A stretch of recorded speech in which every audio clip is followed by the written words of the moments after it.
You know how fairy tales always start with love, flowers, and happily ever after? Well, this one doesn't. This one starts with a father standing by his mailbox, day after day, waiting. He's excited, he's nervous, he's proud, because his little girl is about to marry a prince. Yes, a real-life prince. He can already picture her walking in white, the music swelling, the smiles of family all around. But the mailbox? Empty. No royal envelope, no golden seal, no note saying, "We can't wait to see you, Dad."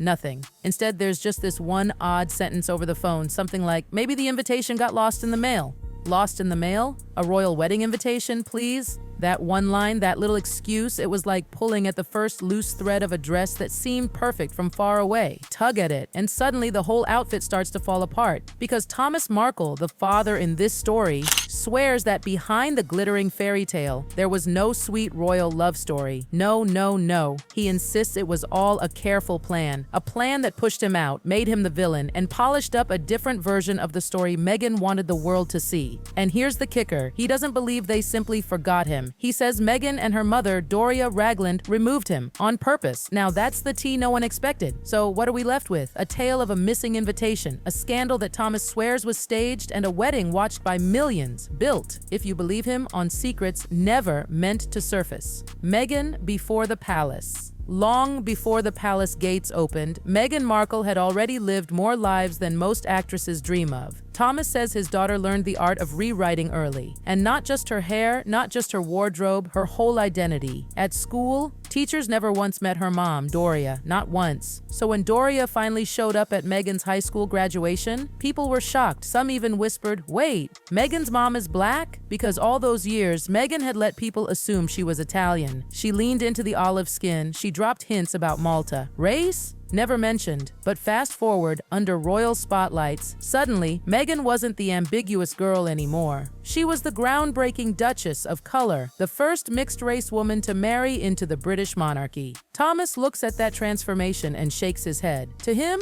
that wasn't growth. That wasn't empowerment. That was strategy. He swears Meghan became a master of the blank page, rewriting her story again and again, depending on what world she wanted to walk into. Hollywood wanted exotic beauty, she gave it. The royal family wanted diversity, she sold it. Smart? Maybe. But to Thomas, it felt hollow, like watching someone build a tower out of mirrors. Every reflection looked real, but none of them showed the whole face. And here's what stings him the most. The Meghan he remembers wasn't a monster. Number. She was a little girl who hated being ordinary. She wanted to be chosen, adored, seen. Somewhere between auditions, red carpets, and finally royal palaces, Thomas believes she learned a dark lesson. Sometimes the truth is too heavy to carry, so she built another truth.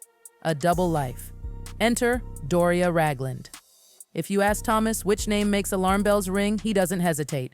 Doria Ragland, Meghan's mother. He says Doria's past is full of shadows, gaps, and questions nobody seems to want answered. After years of being mostly absent from Meghan's childhood, she suddenly reappeared in the mid-1990s. And guess where? Living in public housing. Until, that is, she was evicted in 1997. And then, almost like a script twist, her own father dies. Police called it an accident, said he tripped while walking his dogs. But Thomas swears those details never added up. He points out the strange things. Doria was the only witness. The injuries didn't look like a simple fall. The man was found on grass, not concrete, but he was bleeding badly. And the strangest detail of all? Doria kept the dog leashes that supposedly caused the accident as a keepsake.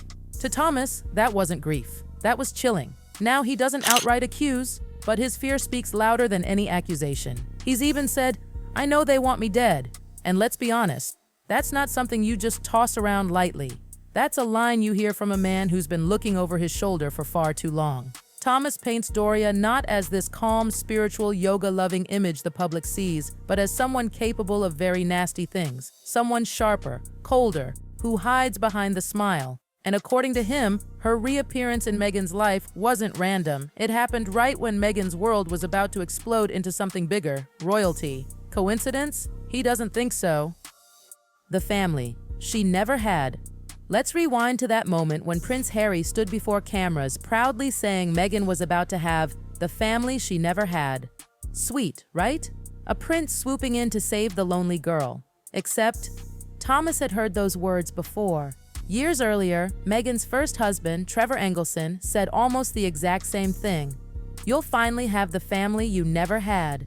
2 men, 2 weddings, 2 rescues.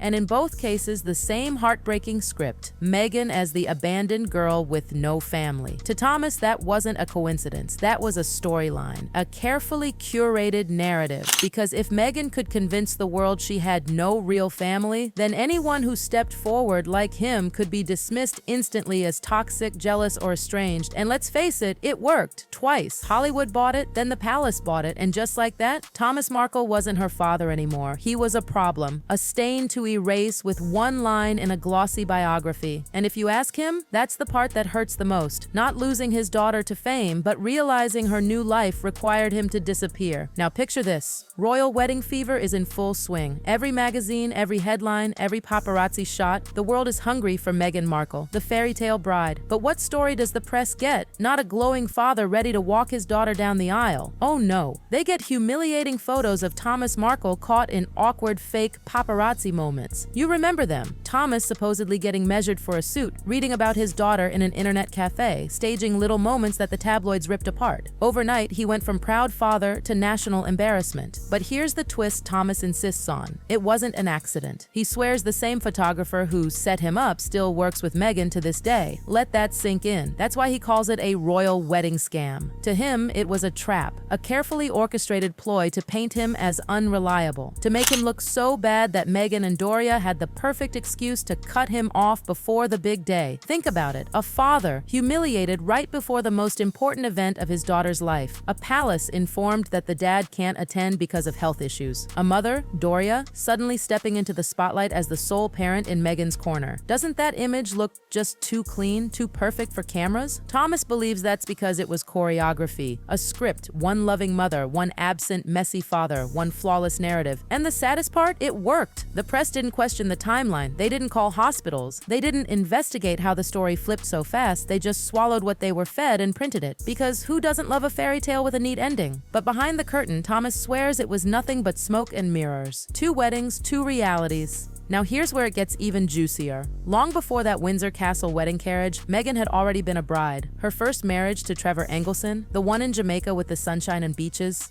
Yeah, Thomas says that wasn't even the real wedding. According to official records, the real marriage happened quietly in Los Angeles County on August 16, 2011. A courthouse, no family, no Doria, no Thomas, no one. That Jamaican wedding the world saw, symbolic. A show. Sound familiar? Because later, with Prince Harry, it was the same play. Two weddings, one legal and hidden, one public and perfectly staged for cameras. See the pattern? Meghan had mastered the art of living two realities. On paper, she became Rachel Meghan Markle Engelson. But by the time she walked down the aisle with Prince Harry, that name had vanished. Did she ever legally change it back? Did the palace even know? If not, imagine the scandal. Imagine the courtroom drama. Was she still Engelson on paper when she said, "I do" to a prince? But even more than paperwork, Thomas says it's proof of her pattern. Always sealing one door before opening another. Always crafting a version of herself to fit the moment, whether as actress, humanitarian, or duchess, and in the process, always hiding another side. To Thomas, that courthouse certificate isn't just a form, it's a reminder that his daughter could rewrite reality and smile like nothing happened. The fairy tale versus the whispered story. And here's where we land. Every story has two versions. The public version, Meghan Markle, the self-made duchess, a girl who rose against the odds, found love, and walked into the most powerful family in Britain. But the whispered version, the one Thomas tells, that's a whole different script. In his telling, the shadows weren't escaped, they were created. The missing invitation, the staged paparazzi photos, the secret courthouse marriage, the carefully vanished past.